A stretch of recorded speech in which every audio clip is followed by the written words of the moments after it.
Would you like to hear a story for Nabarus?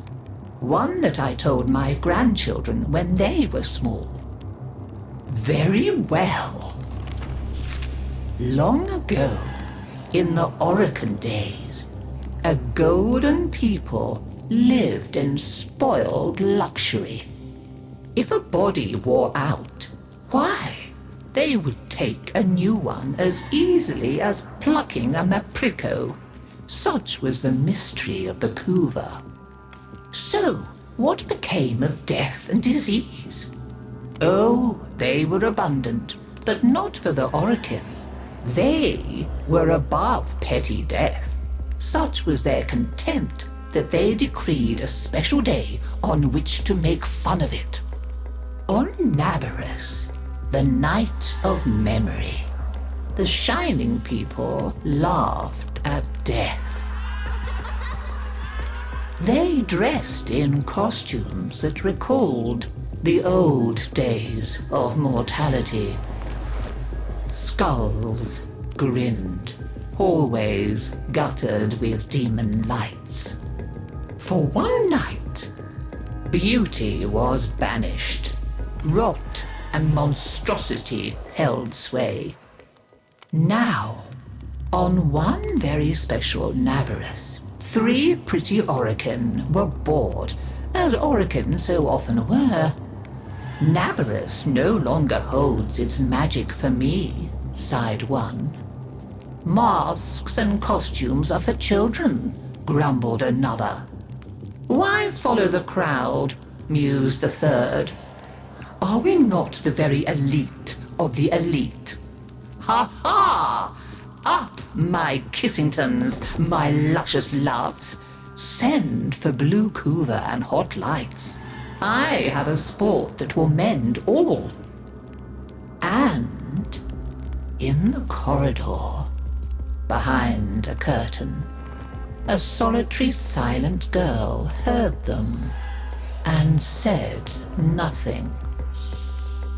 Then the 3 were very wicked. For what do you think they did?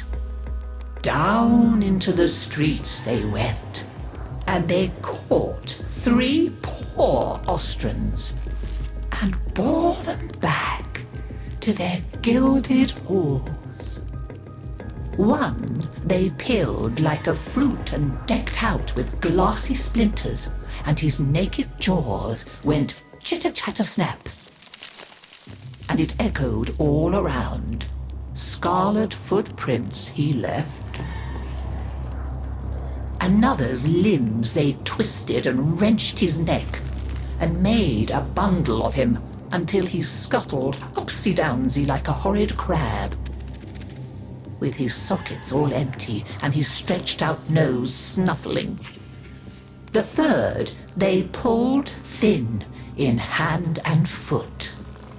She walked spindly-wise on long tiptoes like a spider, and her entrails hung delicately down. She whispered, split-tongued and hissing as she went. Fine costumes we've made, chortled the 3 Orokin.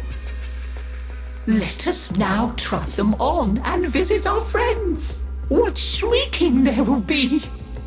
Oh, our names will live forever in the court for such a prank as this.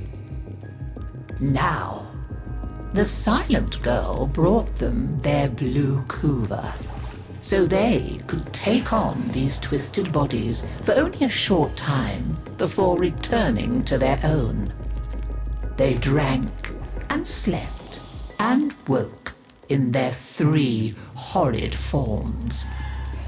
Off they went down the stairs, out the door, into the city, into the night of banners and masks and wild hilarity. Chitter-chatter-snap, scuttle-buttle, whispery-hispery.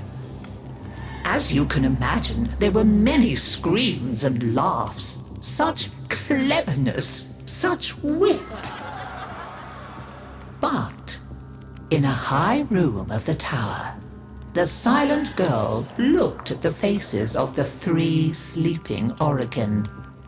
she went and opened a little ivory door that she was not supposed to know about, and drew forth a flask that she would have been glassed for even looking at.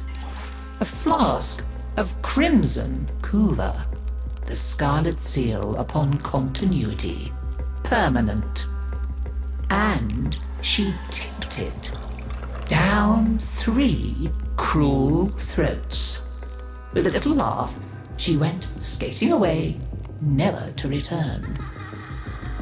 There were many screams that Nabarus night, but when the sun came up, none screamed so loud as the 3 who found that they were trapped in the hideous bodies they themselves had fashioned forever and ever.